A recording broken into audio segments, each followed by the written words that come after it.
Hi, everyone. Thank you for joining us. I'm Dominique Bosshart, Game Plan Advisor at Canadian Sport Institute, Ontario. Welcome to CSIO's webinar series, Podium and Parenthood, Fertility and Family Planning. And today's topic, Fertility 101, Understanding the Basics, brought to us by Markham Fertility Center. This is the first of 6 in the series that will run every other Thursday at 7 p.m. Eastern Time from now until June 19th. At CSIO, our purpose is elevating people and performances, both on and off the field of play, beyond training, and holistically as people first. As athletes stay in sport longer through childbearing years, it's important that you're informed about your options around family planning. As part of CSIO's newly launched Women's Health Initiative, CSIO is keen to welcome Markham Fertility Center as a community partner to ensure athletes have the information they need to make informed decisions. We thank Markham Fertility Center for their willingness and enthusiasm to go deep on the subject of fertility and family planning and share their expertise with high-performance athletes, coaches, and the sport community. For today's session, I'm very pleased to welcome Dr. Marta Weiss. Dr. Weiss is Quality Director and co-owner of Markham Fertility Center and co-host of My Fertility podcast. She's committed to providing all her patients with comprehensive, person-centered care. Dr. Weiss is also an impassioned advocate for women to empower themselves with knowledge about their own fertility and their options for family planning. Thank you so much for leading us in the webinar today. Over to you, Dr. Weiss. Thank you so much for that lovely introduction. I am super pumped to be here and to kick off this really, really exciting series of webinars that we're going to be hosting. Today, we're starting a really basic Fertility 101. So we're going to be focusing on the basics of fertility, and then we're going to be getting into some more detailed stuff. Now, Fertility 101 can mean so many different things, and there are so many different avenues in which to take this. So I put together a set of slides. If we want to go totally off script and want to talk about something totally different, I'm cool with that. Feel free to add it to the Q&A or the chat box. Feel free to, ask questions as we go.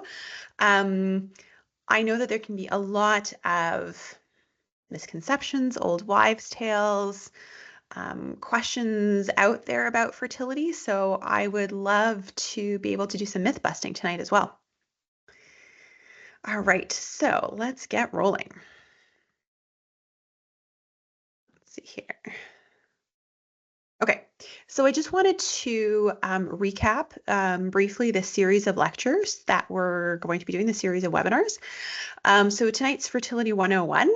April 24th, I will be back and I'm going to be talking about fertility preservation, exploring options for future fertility, meaning I don't want to get pregnant now, but I'm thinking about getting pregnant in the future. What can I do now to increase the odds of success down the line? So that's going to be around egg freezing and sperm freezing. On May 8th, one of my colleagues is going to be presenting on the menstrual cycle. So really kind of going back to like high school sex ed class and talking about the menstrual cycle and the impact of those hormones and what, people may experience and how people may be feeling throughout the menstrual cycle, so that, because when you're talking about fertility, understand the menstrual cycle is super important. I'm going to be back on May 22nd. We're going to be talking about third-party reproduction. So again, this is going to be about other pathways to parenthood. So talking about donor sperm, donor egg, and gestational carriers.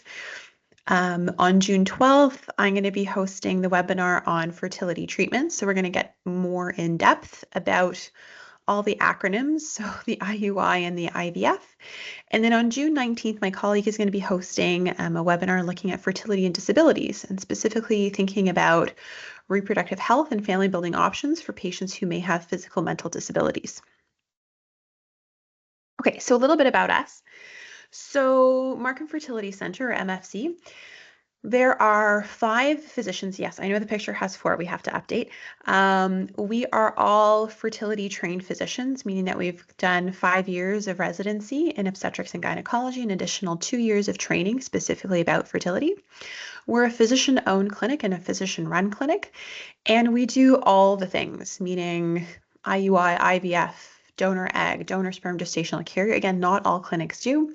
We also provide early pregnancy care, seeing patients till at least about 12 weeks of pregnancy. We have 3 full-time genetic counselors on staff to help us talk about some of the more intricate details of genetics and fertility.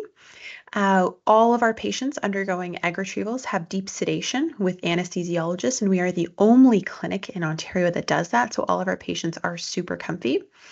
We have multiple affiliates, so Dream Fertility in Oshawa, Horizon Fertility in Aurelia. We have just opened a satellite clinic in Barrie, and we're currently in the process of opening another satellite clinic in Sudbury. So we are working to expand our footprint in Ontario so that we can provide care to more patients closer to home. We really like pink, I don't know if you can tell. Again, one of my colleagues, Dr. Garcia, and I, we launched a podcast. We talk about it all the time because this is really like our passion project. This is this is our baby.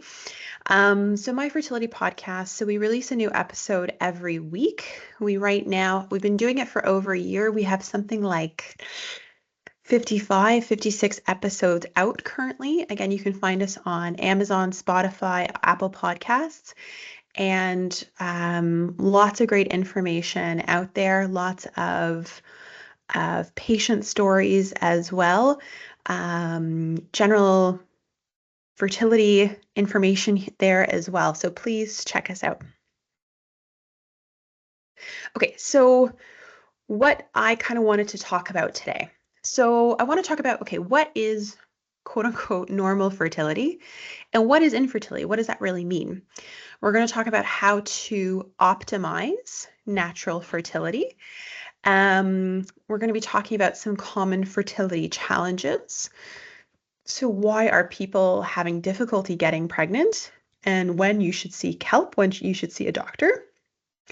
We're going to talk a little bit about the first fertility appointment, demystify that, if you will. And we're going to talk about some of the initial testing that we do and sort of why we do that. And then I wanted to kind of get into a little bit of a review about fertility treatments in Ontario, sort of what's available, what things look like, and to get some kind of general ideas around costing and government funding around that. But again, this is my list of objectives for Fertility 101. If somebody else has something that they're really interested in or something that they're curious about, I'm happy to chat about that as well. Okay, so what is natural fertility?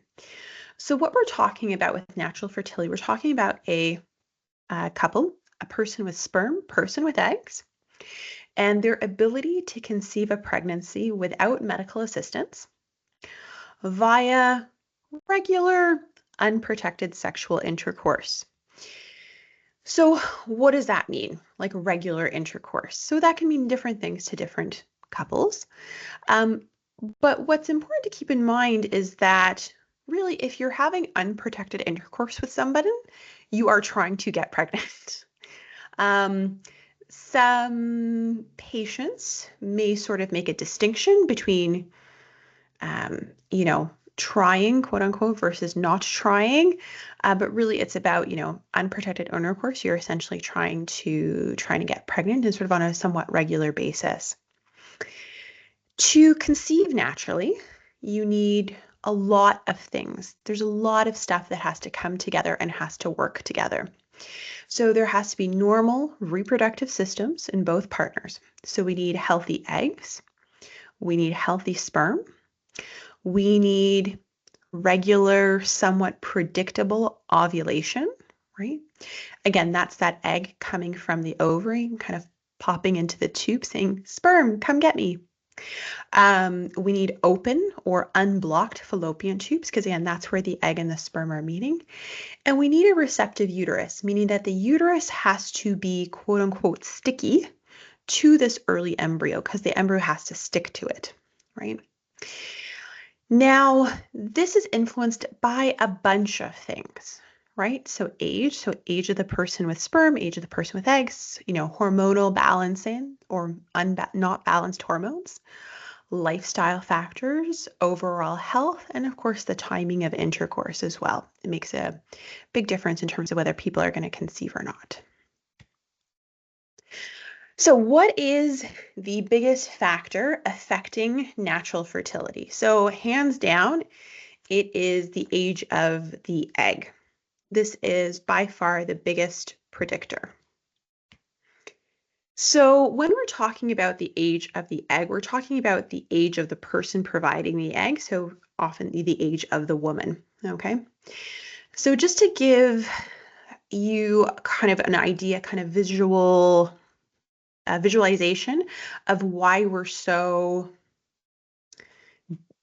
talk about age so much. So this is a graph showing the relationship of age and fertility. So the purple line is the chance of somebody getting pregnant each month with, again, that regular unprotected intercourse. Okay, we're talking about intercourse still. We're not talking about any fancy fertility treatments.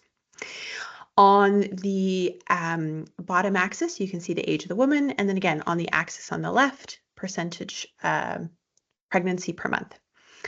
On the right side, so that red dashed line is the chance of pregnancy, chance of miscarriage. Okay, so, first of all, what can you see? Number one, as age goes up, chance of pregnancy decreases and chance of miscarriage goes up. So if we're talking about somebody who is 32, let's say, the chance of getting pregnant each month for a 32-year-old egg provider, 32-year-old woman, is going to be, let's say somewhere between 20-25% per month. Okay. The chance of miscarriage is probably around 15% per month. And really at 32, you're still very much at a peak fertility time, right? When we see that purple line, it hasn't really kind of gone down, or hasn't really descended very much. So, number one, it's very normal for it to take several months to conceive, and that still be totally healthy and totally natural. And again, the risk of miscarriage is 15%. So again, miscarriages are also very, very common, even in a 32-year-old woman, where fertility is really, we generally regard it as being quite good. So let's contrast that with a 38-year-old egg provider or woman. So at 38, now we see that the chance of pregnancy per month might be, let's call it 10%, 12% per month.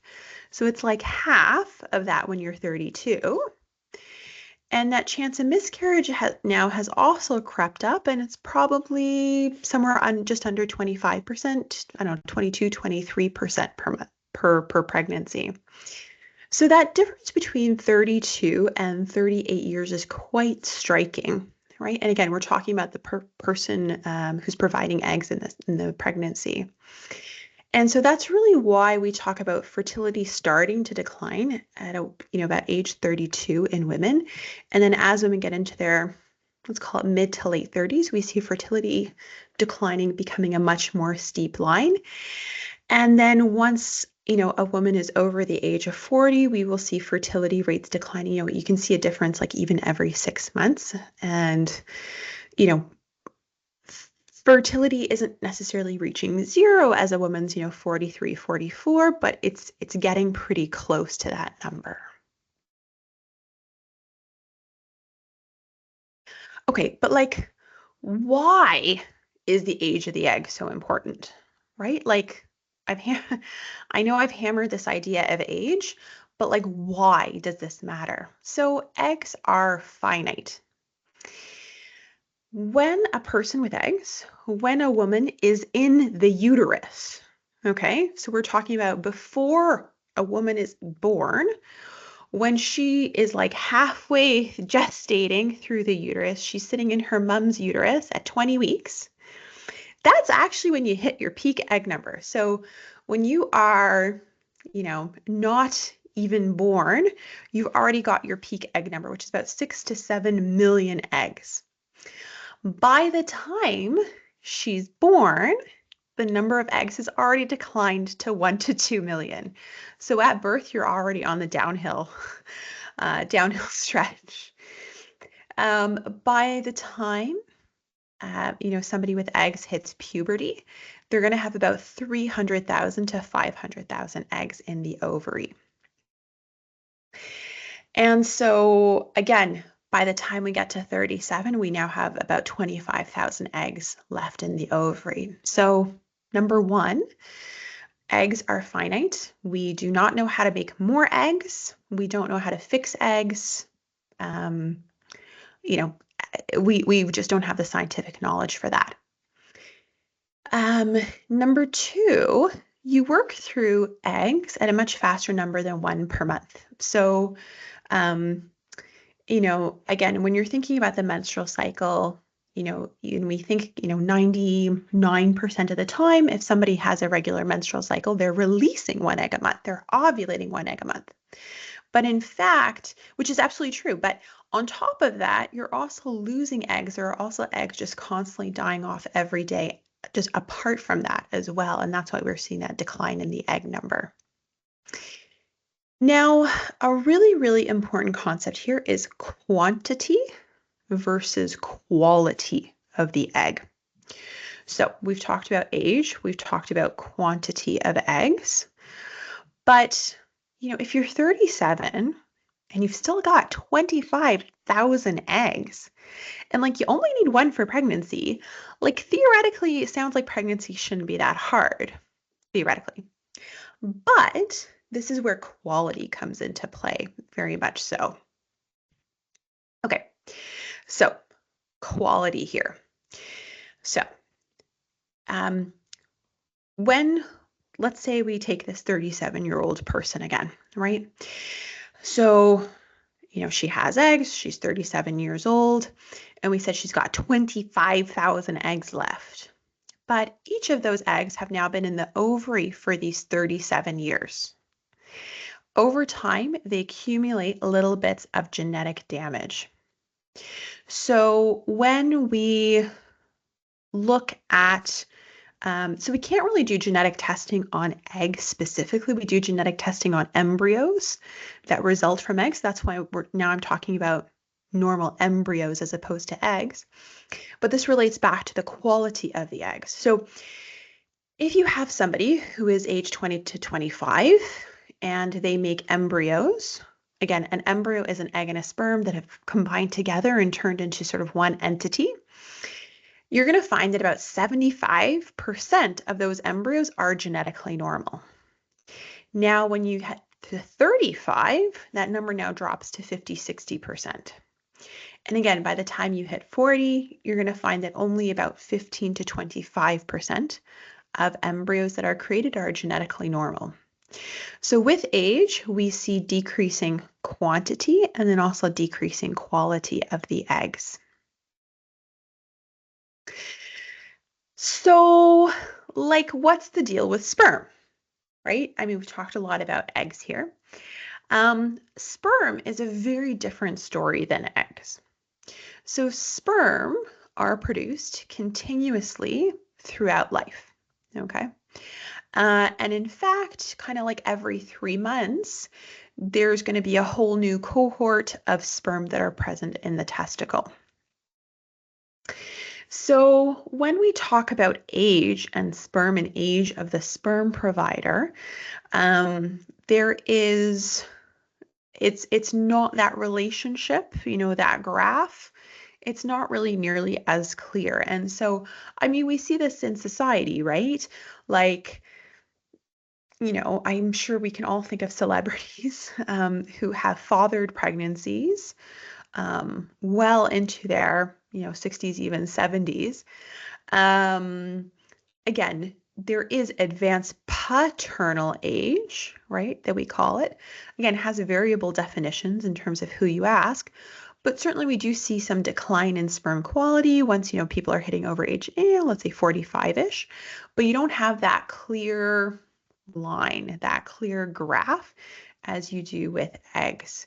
And so, this is why that biological clock that a lot of females may talk about, there is definitely some truth to that.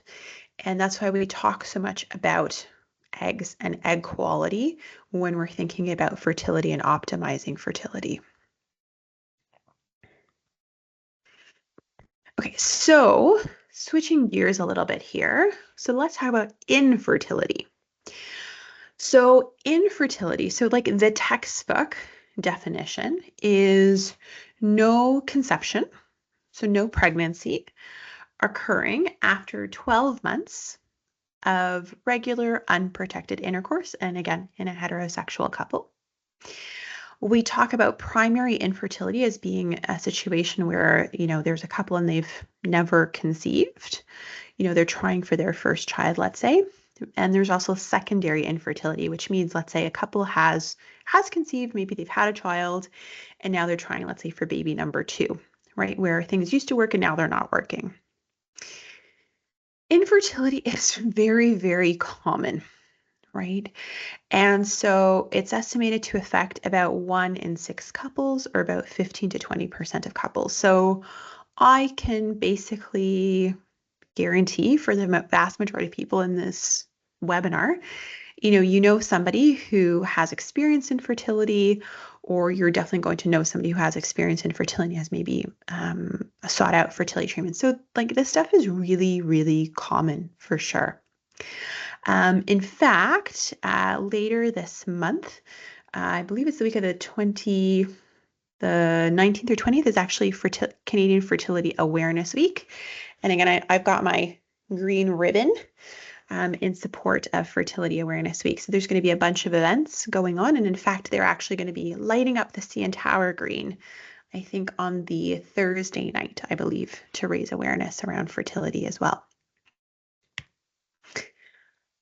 So this is a common question that I get asked a lot, especially at like dinner parties, is infertility becoming like an epidemic? Is everybody just not able to get pregnant naturally anymore, right? For sure, the prevalence of infertility in pop culture is increasing. So we're seeing it way more often in TVs. Like on TV, we're seeing it in movies portrayed a lot. We're seeing celebrities talking about their fertility struggles and requiring fertility treatments. Lots of stuff on social media. I mean, I can think of at least 2 comedy specials that I've seen recently that have focused on fertility and infertility and IVF journeys, actually, which was really, really interesting.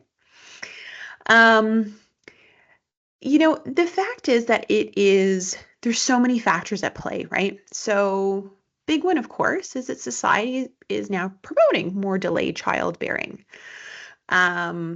for a variety of different reasons, right? So whether people are staying longer in school, whether people are seeking economic security before they start thinking about having children, and society is saying like, yes, go do like the things you want to do, go to school, or obviously get to the podium, and that you can do that and you can still, kind of build a family. But of course, we're delaying childbearing as a result of this, as a society as a whole.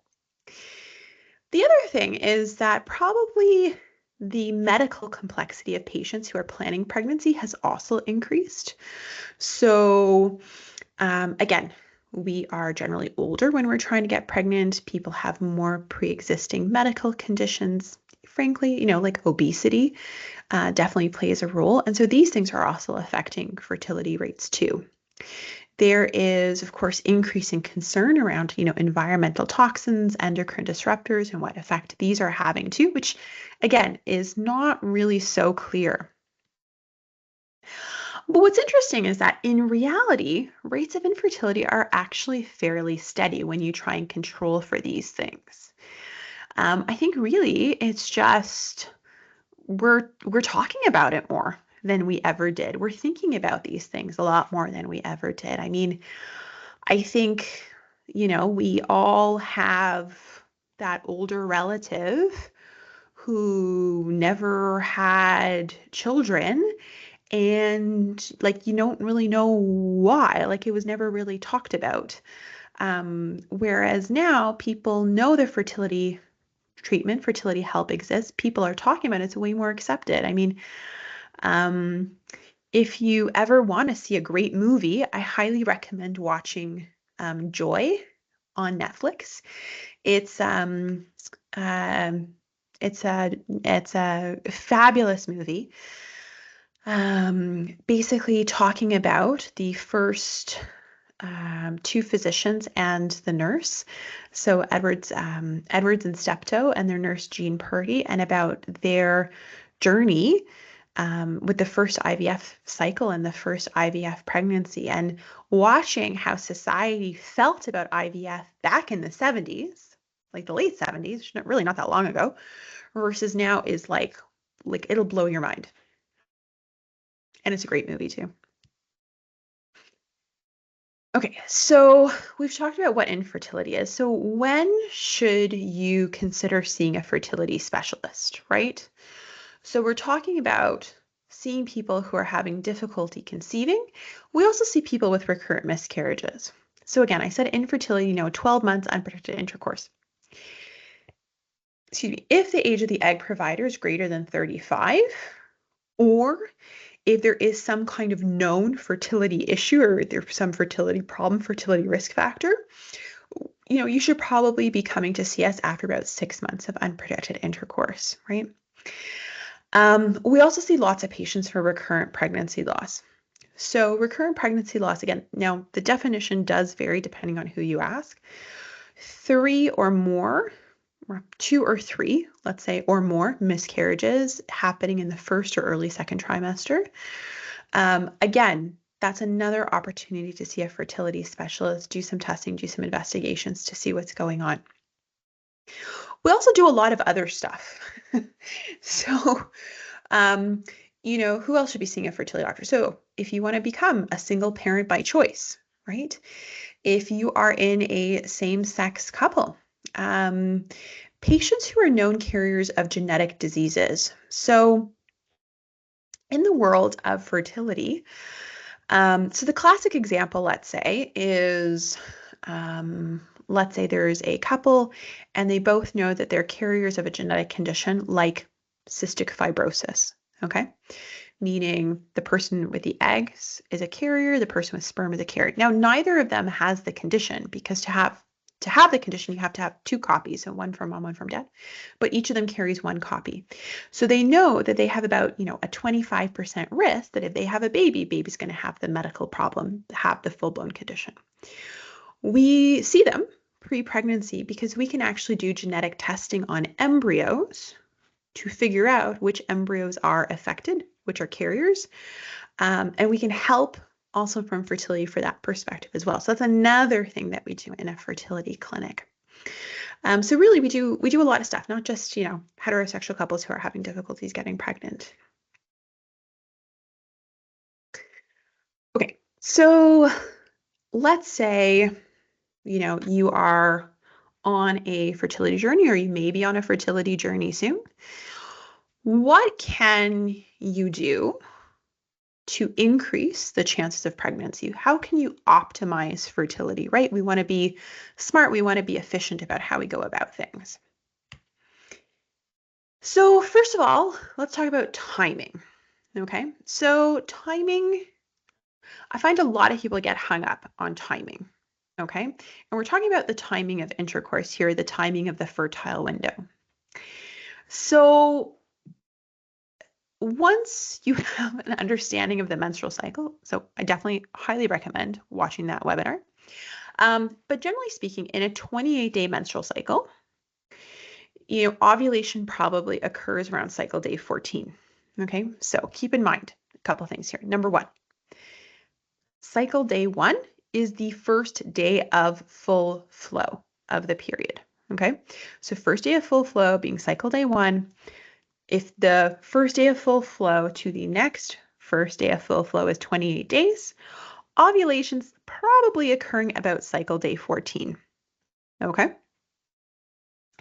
The fertile window, so that time when like you can get pregnant, is about 6 days ending the day of ovulation.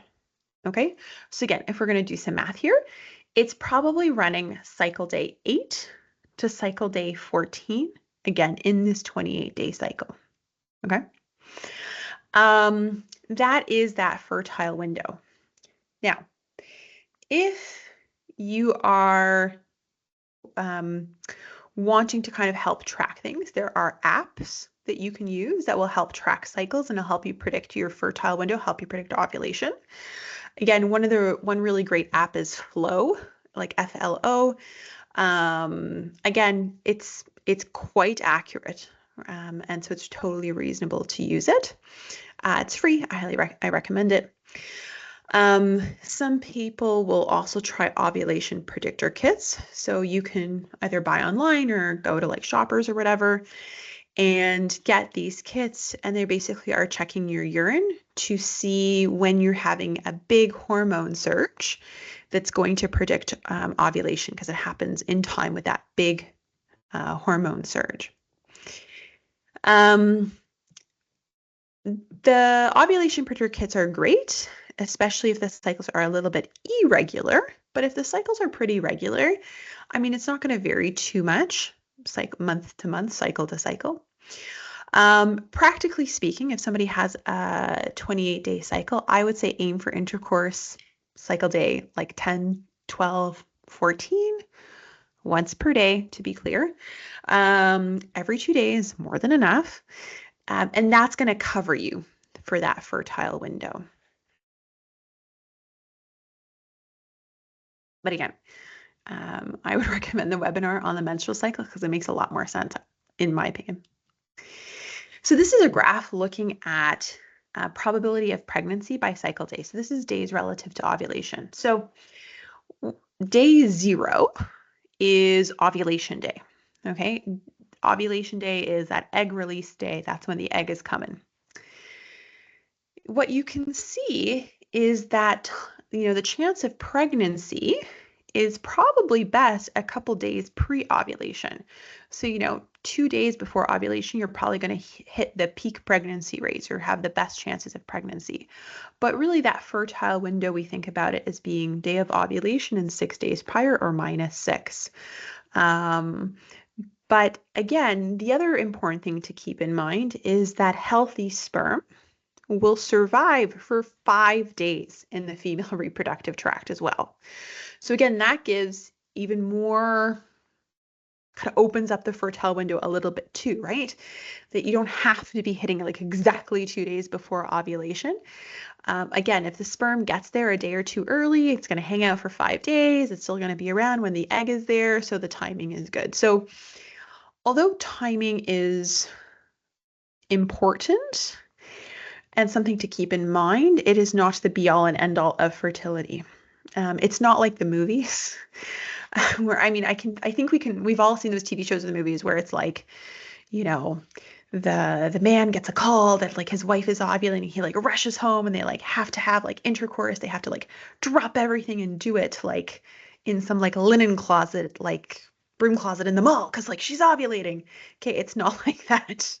And I do not, I'm not condoning that behavior, just for the record, please. Okay, so other ways to optimize fertility. Okay, so let's talk about sex, okay? Intercourse. So again, for the record, no question is off limits here, please. Common questions I've been asked. Okay, does position matter? No, it does not, okay?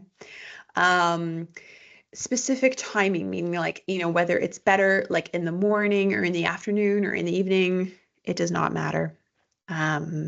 Whatever time of day is most convenient, whatever works for the people involved. Okay, post-intercourse, what do you do?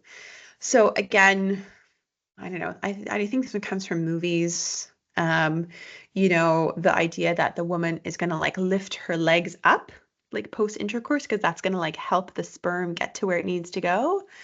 That is like not true. I mean, think of it this way, like with ejaculation, the sperm is in the vagina and it's got to get through the cervix to the uterus.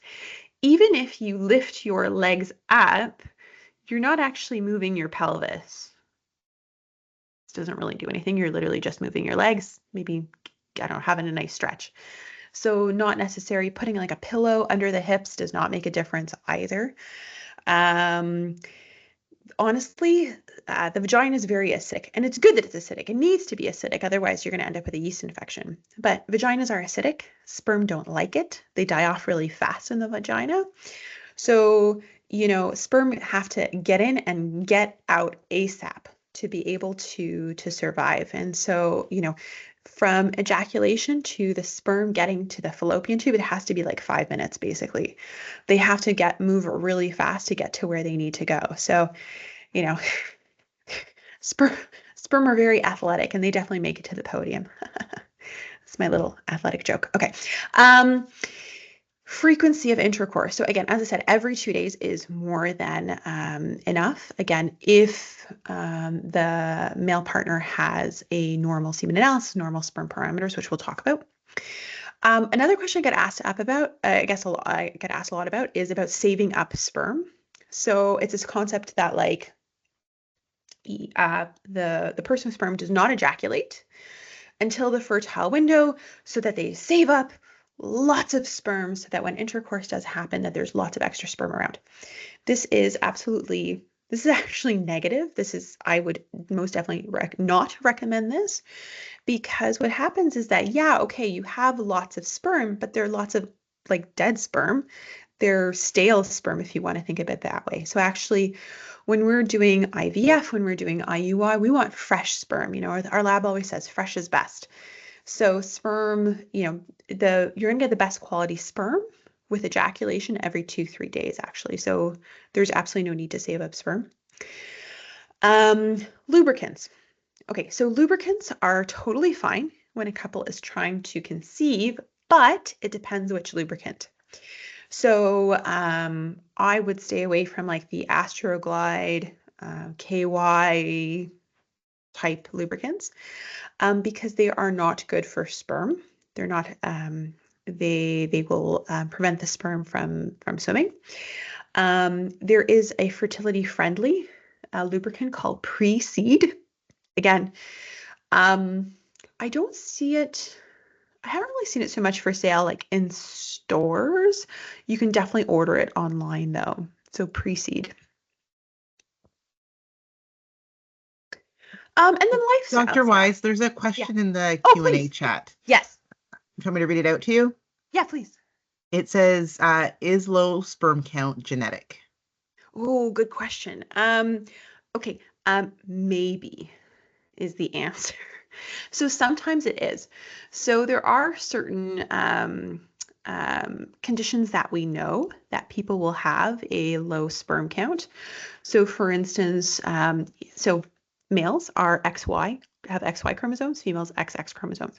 So the Y chromosome will have the genes that are responsible for sperm production. And so there are some men who will have deletions of parts of the Y chromosome, very small deletions. So they are healthy, like you would never know, they've never had any health issues, nothing. But then when we do like a semen analysis, they'll have extremely low sperm counts. So that's like a known reason. Again, sometimes there can be people who have like an extra X chromosome. So again, somebody is appearing male, has a penis, all the male secondary sexual characteristics. But then when we go and we do a semen analysis, they may have no sperm at all, 0 sperm. But, when we're talking about like a lower sperm count, we don't necessarily have great understanding of the genetics for sperm counts for many conditions, only in sort of very, very specific examples. So that's why I kind of said like maybe. There's definitely a lot of research into this area, and there's definitely a lot of interest in that area for sure.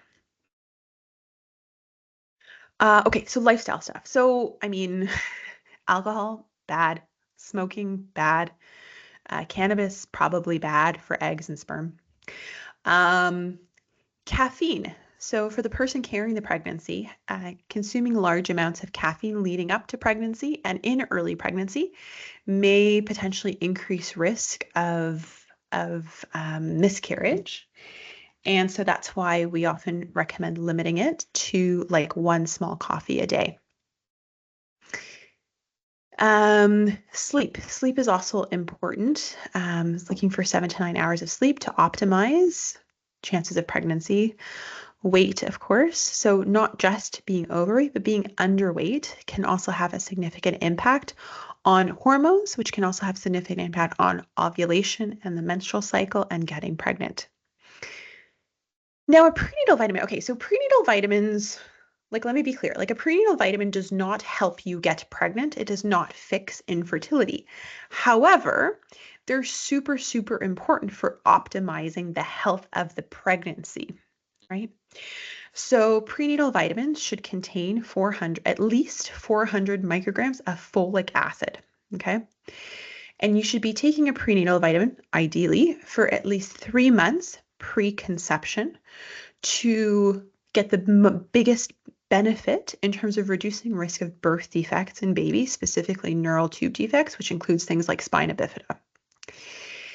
If you are at all in the, let's call it fertility, social media, the world, there's so much talk about folic acid and which folic acid and, active folic acid, not active folic acid. I'm not going to get into it because honestly, that's like a whole 45-minute topic on itself.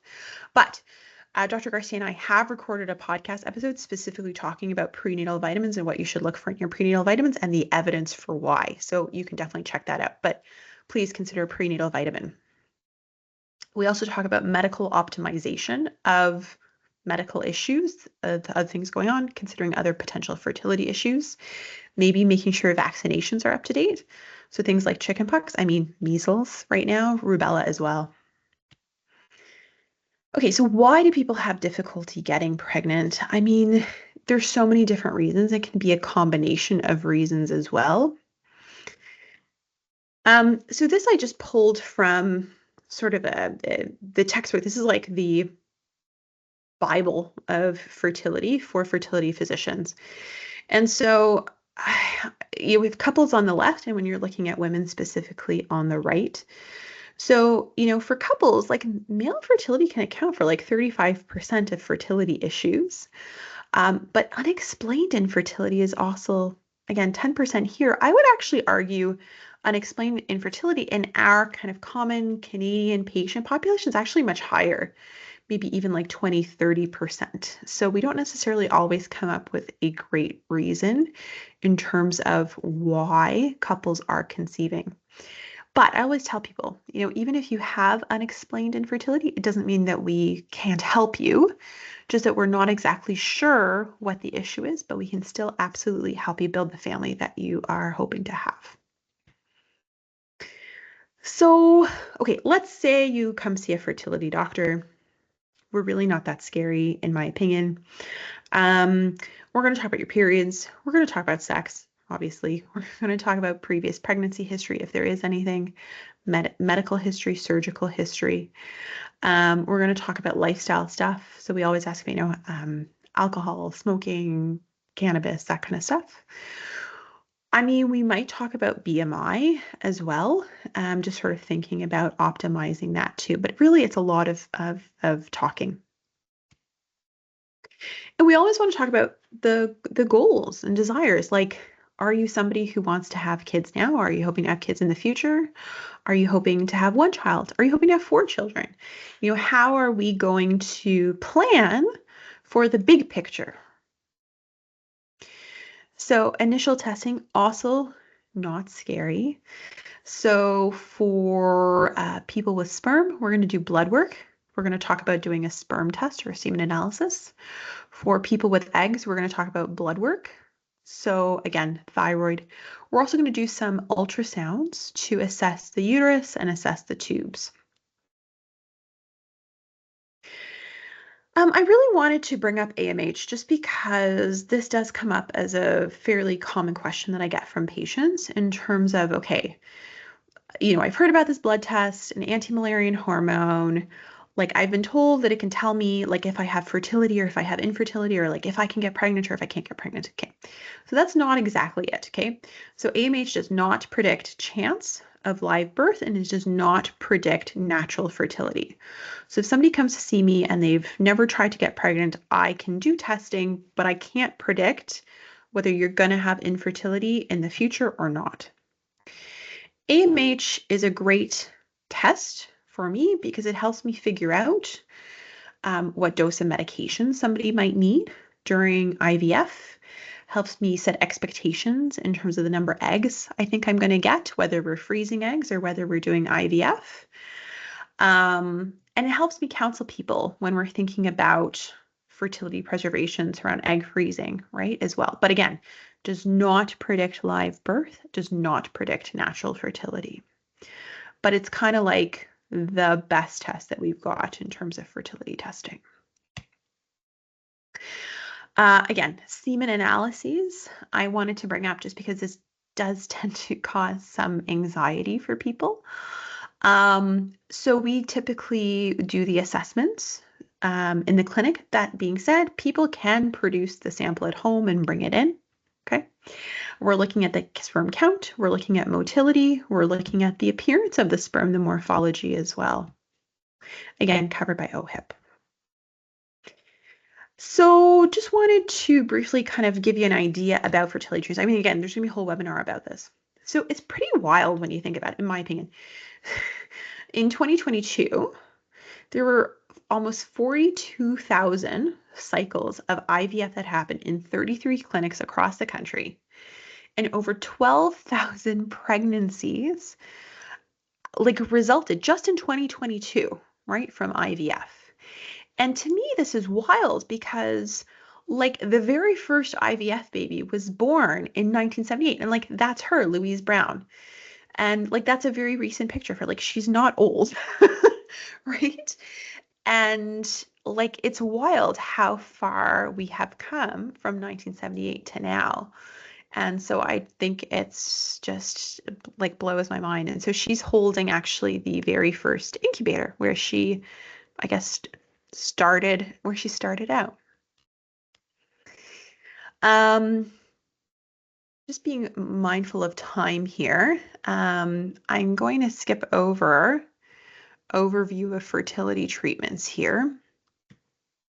I wanted to talk a bit about fertility care in Ontario. Again, there's going to be a whole webinar about this. But it's important to keep in mind, number one, costs are highly variable depending on what people are doing. Some things are going to be covered under OHIP, right? So your health card. Some things are not going to be covered under OHIP. And again, not all clinics have the same levels of OHIP coverage or funding. So if you go to, let's say, one clinic, they might not have any government-funded IVF cycles, at all. If you come to a different clinic, let's say Markham, we have a good number of government-funded IVF cycles, and our patients are able to access that. There are some clinics that don't have government-funded IUI at all either, and so you might be paying, I've heard $1,500 for an IUI, whereas we have government funding for IUI, so maybe paying more like $600, $650. So it is kind of worth it to really think about things and to think about the clinic, right? It's not like seeing another medical specialist in Ontario where you kind of assume you're going to get something really similar, across different clinics across the province, but that's not the case at all. And I wanted to talk, so this is the same graph that I showed earlier, right, on the left side, with age and sort of with miscarriage rate. On the right is, similar axes, but this is looking at IVF success rates. So what I want, again, the exact numbers aren't so important. And, again, the data on the right is from 2010, so it's a little bit out of date. But, I want to show that really, although we've got IVF and IVF is awesome and we have fertility treatments and they're great and we are getting lots of people pregnant who may not have been pregnant otherwise, age is still really important, right? And that, when you're doing IVF, let's say in your mid to late 30s, those pregnancy rates are going to be lower than if you're doing it earlier on. And, those miscarriage rates are going to be higher, right, if you're doing it later in life. So again, that 32-year-old woman, again, that pregnancy rate, chance of pregnancy on the left, IVF pregnancy rate on the right. And then again, contrasting that to the 38-year-old woman. So, IVF pregnancy rate might be, let's say 40%. Probably now I would say at 32, it's more like 50, 60%. But at 38, it's going to be lower, maybe 30 to 40%.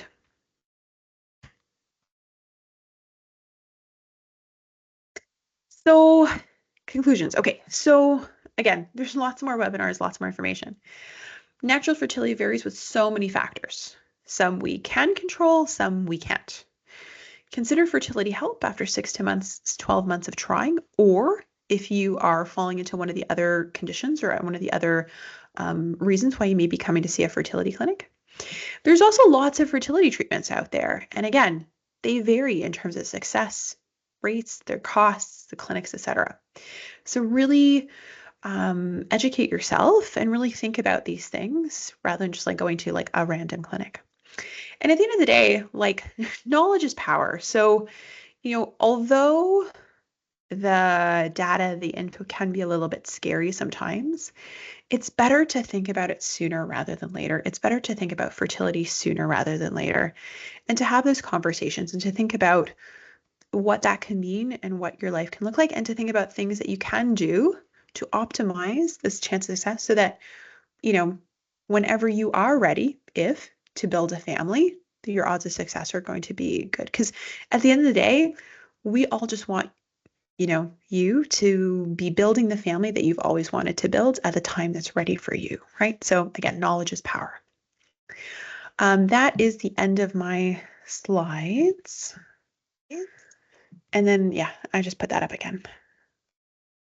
Perfect. Thank you so much, Dr. Wise. We're going to jump in with the Q&A. There are some that are queued up already that Awesome. have come in during your presentation. And then Perfect. anybody else, if you want to add anything to the Q&A as other questions might pop into your minds, please do so and we'll try to get to everyone's questions. Yeah. So first up, what if you have historically an irregular cycle? How can you track the fertility window, and is irregularity a sign of potential fertility issue? Great question. Okay. So irregularity can mean a lot of different things. So there can be irregular, like my cycle 1 day is 20, or 1 month is like 28 days and then it's 29 days. So that's sort of very, not so irregular versus like I have a period like every 3 months, or I really have no idea when my period is ever going to show up. In situations where somebody has an irregular cycle, that can make it more difficult to conceive because that ovulation is going to be a lot less predictable. So knowing when your fertile window is really, really hard. Certainly I can't wouldn't be able to predict off the top of my mind or sort of by the calendar. And if you are ovulating, they are going to be much more spaced out. So let's say over 12 months, you might have, if your period's coming every 2 months, let's say, you might have 6 ovulations or 6 chances of pregnancy. Whereas, if your cycle's 28 days, you might have 13 chances for pregnancy, right? So that can be a fertility issue, let's say, or can decrease fertility. So again, reasonable to try naturally for 6 months and then see a fertility specialist. Because again, we have ways to kind of kickstart ovulation to get it happening in a more frequent, more predictable, and more regular way. And again, maybe we combine that with intercourse, let's say, and then we're kind of restoring your natural fertility. Great. Next question. If you are currently on IUD contraception impacting your period, how long would it take once removed to return to your original cycle? So with the IUD, once it's out, honestly, it's like a month. It's very, very fast that the fertility will come back, especially if you've had the IUD in for a while or if it's a non-hormonal IUD. So fertility gets restored quite quickly. Great. Next question, and I believe this pertains to the low sperm count in males section that you discussed. Are there any concerns if the male is XYY? XYY. So that can potentially affect sperm counts. It's not common at all, but that can also affect the genetics of the sperm that are coming. So that would be a good reason to also see a fertility clinic and talk with a genetic counselor as well. Great. Next question. What options are available to conceive when there is low sperm count? So it depends on terms of how low is low. So with decreasing, so when we think about conceiving, let's say by intercourse, by IUI, by IVF, to get the optimal chance of pregnancy, the sperm count has to be at a certain threshold, let's say. So that sperm count will help us steer us, predict sort of what fertility treatment a person might need. So if it's like a tiny bit low, then maybe IUI will work because that's giving the sperm like a little head start. If the count is really, really low, then sometimes we need to do IVF because the chances of pregnancy by IUI or by intercourse are, sub 2%, right? So it really kind of depends on what that absolute number is in terms of what the treatment should be or could be. I'll also say like one sperm test is not the be all and end all of life. So what I mean is sperm are highly variable over time. So for anybody with a low sperm count, I will always repeat the sperm test before we plunge into anything to sort of see whether it's a one-off or whether it's a pattern of kind of a sort of a more consistent, the pattern of numbers that we're seeing. Perfect. Last question that I'm seeing in the chat currently. This one refers to the slide with pie charts on causes of infertility. Yeah. Is there any preemptive screening available to find out if you might face those in the future, even if you're not currently trying? Yeah, that's the really hard one because even if you come to a fertility clinic and we do like the standard battery of fertility testing, it's going to be a really, really poor predictor of whether you're going to have fertility issues or not in the future. Because I will see a patient, let's say, who, let's say, has infertility. So they've been trying for a year with a partner with sperm, and we'll do all the testing, and all the testing comes back totally fine, right? And that accounts for probably 30% of patients that I see where the fallopian tubes are open, uterus looks good, AMH, let's say that egg reserve is sort of normal for that person's age. There are so many fertility issues that we can't quite pinpoint. So like I tell people, we can count the sperm, we can check that they're swimming, but how do you actually know a sperm can fertilize an egg, like actually do the thing, right? There's no test for that really. You can check egg number, but there's no test for egg quality, right? So I said, okay, at this age, this is the expected age quality, but what is your egg quality? There's no test for that. We can check. I talked about, the uterus being sticky to an embryo. So we can look structurally to see if there's stuff going on in the uterus, structural stuff, but there can be immune issues. There can be other receptivity issues that we don't really have great testing for, right? So there is no testing that can really predict whether you can get pregnant or not in the future at some point, unfortunately. Great. And one more question just came through. Are there any concerns if you have a cycle shorter than 28 days? So depends how short it is, right? But many people will have a cycle that's shorter than 28 days. That simply means that, so the menstrual cycle has two phases. There's the follicular phase, ovulation, and then the luteal phase. The luteal phase, so those second 2 weeks, is generally sort of very set, and it's always about 14 days. The shorter the cycle, the more the day of ovulation moves closer to day 1, let's say. So that follicular phase shortens. So in a 24-day cycle, let's say, you might be ovulating cycle day 10. So it just means that the fertile window is shifted over. And so that is, you have to account for that when you're thinking about fertile window and timing of intercourse. Again, if the cycles are short but regular, like an app like, Flow app, whatever, will be able to account for that. Perfect. Those are all the questions that are currently in the chat.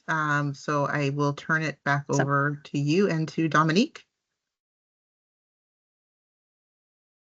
Yeah, I just want to say thank you so much for everybody joining us today, and Dr. Wise and the Markham fertility team. Like, thank you so much for such a wonderful intro to fertility, and again, for your commitment to sharing such important knowledge with our athletes and sport community. And again, going really deep, with the 6 sessions. I think that's really amazing. So speaking to that, we have 5 more webinars. The next one is on April 24th at 7 p.m. On fertility preservation, exploring our options for the future. So the link to register is going to be in the Q&A. And also want to, again, highlight the My Fertility podcast, which we will share the link for that as well. And if anyone has any questions or feedback, feel free to email me. You probably have my email address, and if not, it's going to be in the chat as well. So look forward to seeing you again in 2 weeks. And Dr. Wise, thank you so much. Oh, my pleasure. And yes, it's going to be me again. So again, April 24th, talking about egg freezing, sperm freezing, embryo freezing is going to be the focus. Wonderful. Thank you. Thanks, Awesome. everybody. Thank you for having me.